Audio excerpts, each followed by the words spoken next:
Hello guys, it's November 23rd, Saturday NBA slate. We got 9 games here. For these 9 games, there's going to be basically at least one team that's playing on a back-to-back except the first game, Orlando at Indiana. So there's probably going to be some injury or rest news that we're going to have to monitor.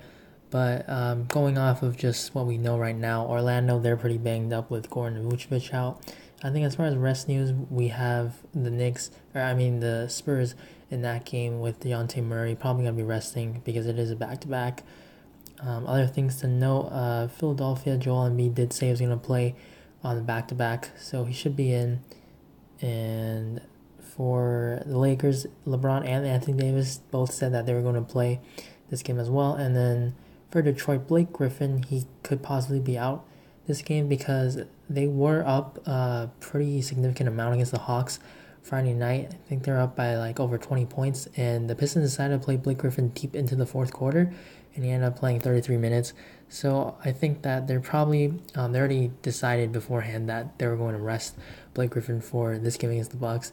So if that's the case, then Andre Drummond definitely gets a bump and everyone else, but that definitely increases the blowout chance because they're also on a back-to-back and Milwaukee's well rested, and without Middleton, they're still one of the top teams in the East. So starting off with point guard, LeBron's going to be fine for me, 11.1, but just the price point, I think I'd rather play his buddy Anthony Davis for over 1K cheaper. Trae Young's okay. I think that this game has a chance to stay close, but again, blowout. But, if the game does stay close, we already know it's going to be because of Trae Young. Damian Lillard should be returning for this game. He's probable against the Cavs. Cavs are not good defensively, but they just play slow, so it's kind of annoying when you try to target them. But here, when you have Lillard only $200 more than McCollum, definitely I'm going to prefer Lillard all day. CJ has been playing tremendous, but it's because Lillard's been out. And this matchup is really good for both these guards, but I just prefer Lillard.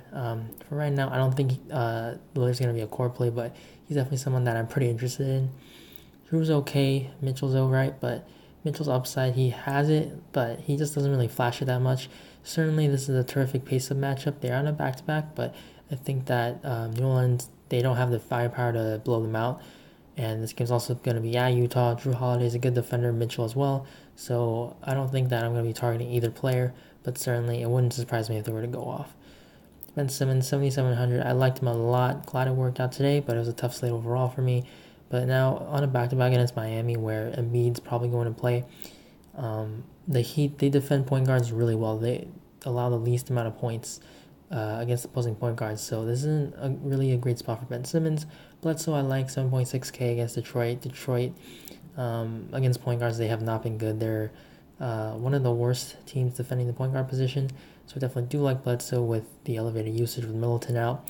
Fred VanVleet, that matchup is actually pretty nice because he's going to be against Trae Young, who is not a good defender, but VanVleet, this is about the right price for him, so you're not really getting a discount here. Conley, 7.2K, price is up here, but I think it's a little bit too pricey just because of the role that he has on this pretty balanced Jazz team. Devontae Graham, 7.1K against the Bulls. The Bulls have been very good against opposing point guards as well, so not going to be a guy that I target there. Not going to really like a lot of these Memphis guys either against the Lakers because they're just so solid defensively. Aaron Holiday is going to be a pass for me because it is a slow-paced matchup, and also Indiana should be getting back Jeremy Lamb, and TJ McConnell is going to be playing in this game as well. So there's definitely, a chance that TJ McConnell, if he plays well, Aaron Holiday is struggling or gets into foul trouble, something that Aaron Holiday does not get the start for Brogdon, TJ McConnell starts, or just for some reason Holiday does not close the game. Zach LaVine, 6.6K. I like that.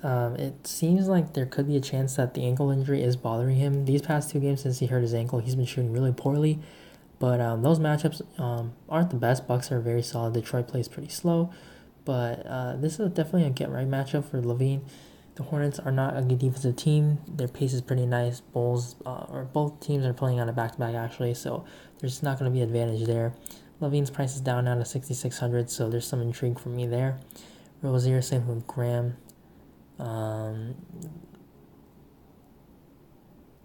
Looking down, I think Kobe White 5K just because of the matchup. A lot of these Bulls are gonna be in consideration, but definitely nobody's a core or lock play for me. But Kobe White, he has the upside. Obviously, if he shoots really well, knocks down his threes. He's going to be a very good play. He has a 40-point upside, and Charlotte's definitely the matchup to be able to flash that upside.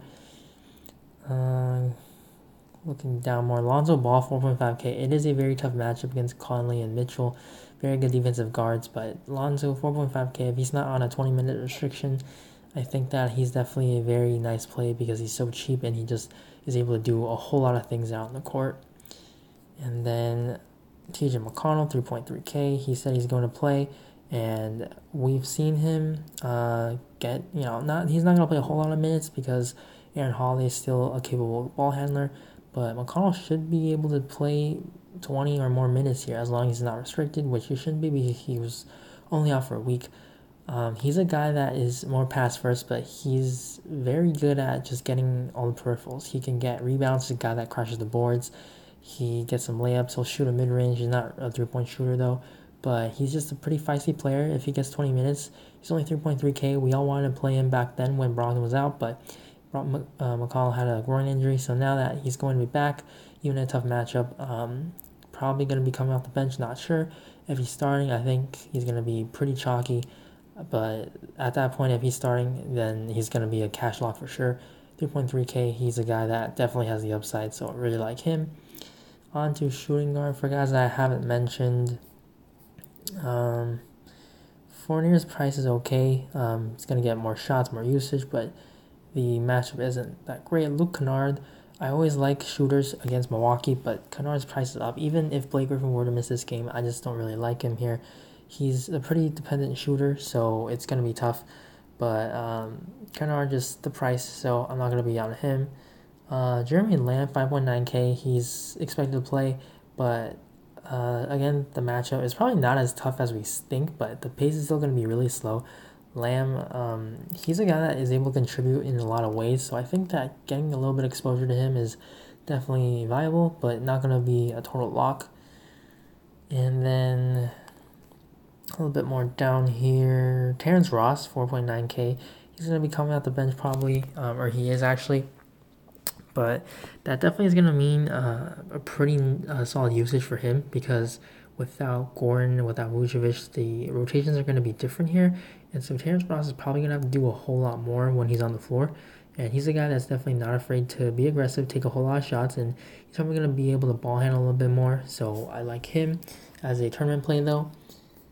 And that's pretty much it for shooting guard. Not a whole lot of value down here.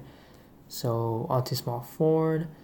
Giannis, 12K. If Blake Griffin were to miss, he's going to be one of my favorite plays, one of my favorite spend-ups, along with AD, because the problem that Giannis has against Detroit is that he's a guy that obviously we want upside games where he is able to get close to triple-double, and he usually does that more with the rebounds, or at least for double-doubles, he does that more with rebounds and assists. But against Detroit, when they have the Twin Towers and Blake Griffin and Andre Drummond, it's tougher for him to get those rebounds, and he's been rebounding really consistently. It's you see double digits all across the board. But with Detroit in a matchup where if Griffin and Drummond were to play, they're two guys that can definitely rebound the ball, box out everything, and at least limit Giannis's rebounding and limit his game, his inside game. So there's a little bit of concern, but and especially because like his price is all the way up to 12K, but Giannis, he's just one of the best fantasy players, one of the best players in the NBA. So as long as this game stays close, I think Giannis is still going to be a very good option. If Blake were to miss, that's the increase in block potential, but that makes him a pretty nice play against whoever Detroit's going to start in place of him, probably like Markieff Morris. So Giannis is going to be a very good play either way. LeBron, 11.1K, already discussed him. He's okay. Down here, Jonathan Isaac, 7.5K. He's going to get more opportunities here, but the price is just a lot more expensive. It's just too much in my opinion. Mid-range, not really anything that stands out. TJ Warren is okay, but he's more scoring dependent, especially with Jeremy Lamb back. Not going to be somebody that I'm going to go with. There was an option, DeAndre Bembry, for today. Because of injury, he drew the start, 4.3K. I really didn't like this play because he's going to be really chalky starting alongside with Trae Young. but he definitely played really well. He got a whole lot of shots up, which usually doesn't take that many shots, and he's not a three-point shooter, but he shot 4 or 5, so definitely I am not expecting that to happen again, especially with Detroit. They're not that bad of a defensive team against the Wings, and now against Toronto, a way better defensive team, a way better team. I just don't see DeAndre Bembry scoring 22 points shooting like that.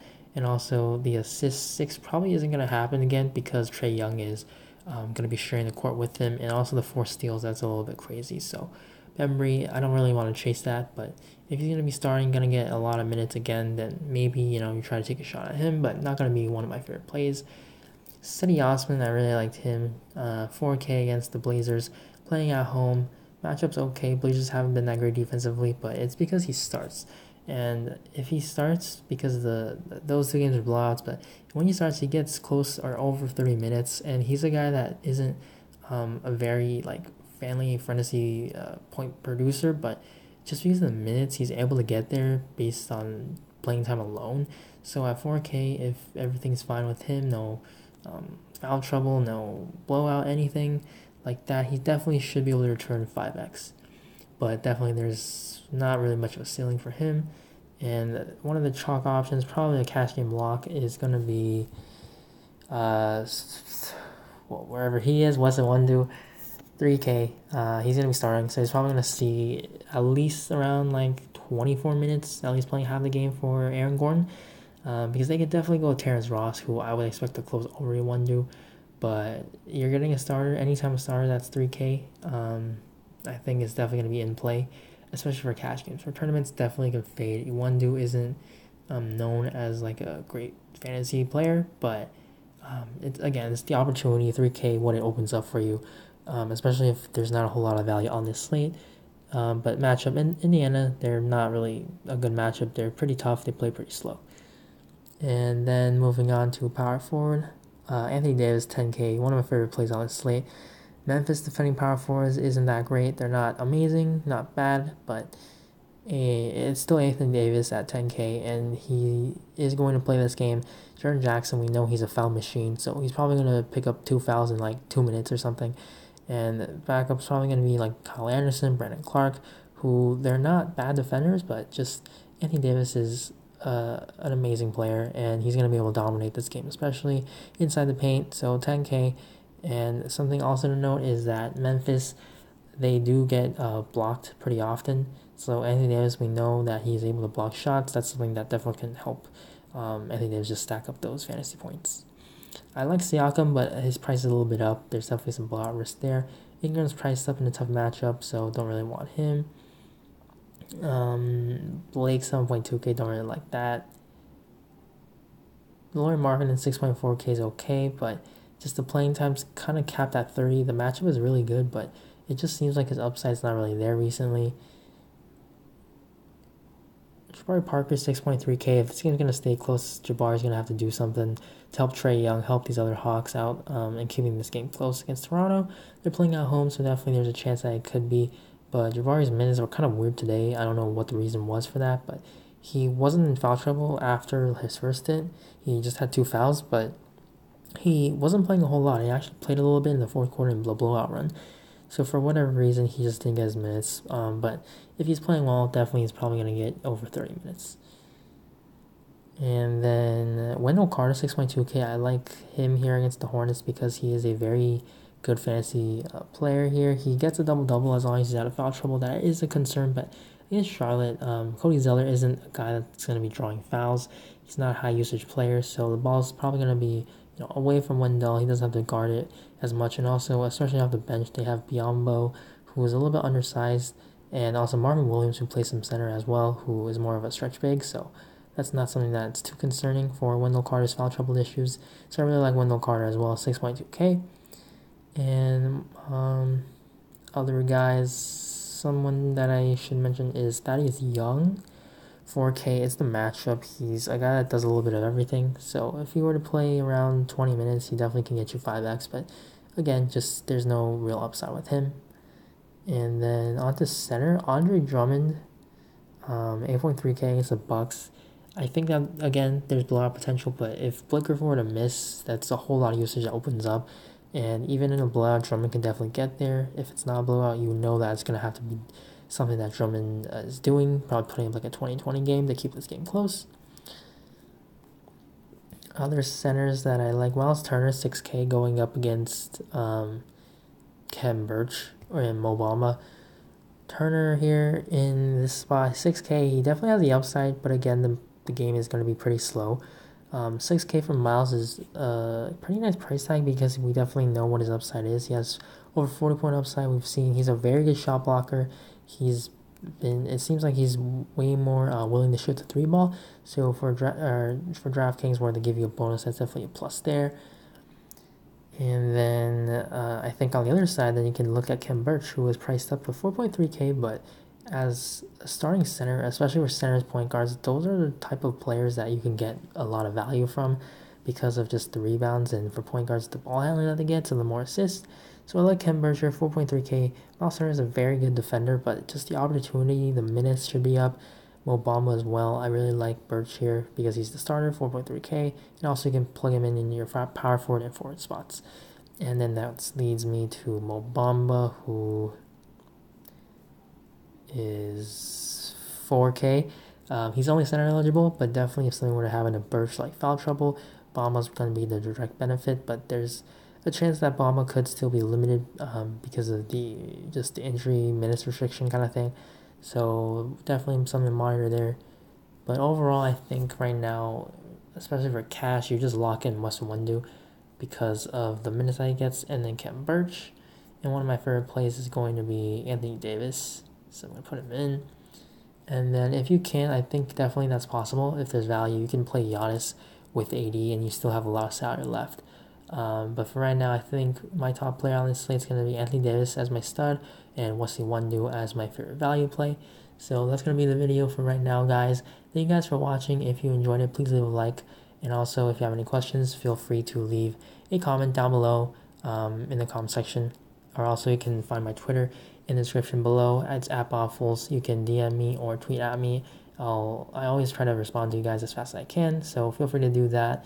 I'm always down to help you guys in building your lineups, answering your questions. So again, thank you guys for watching. Good luck on this slate, and I'll see you in the next one. Bye.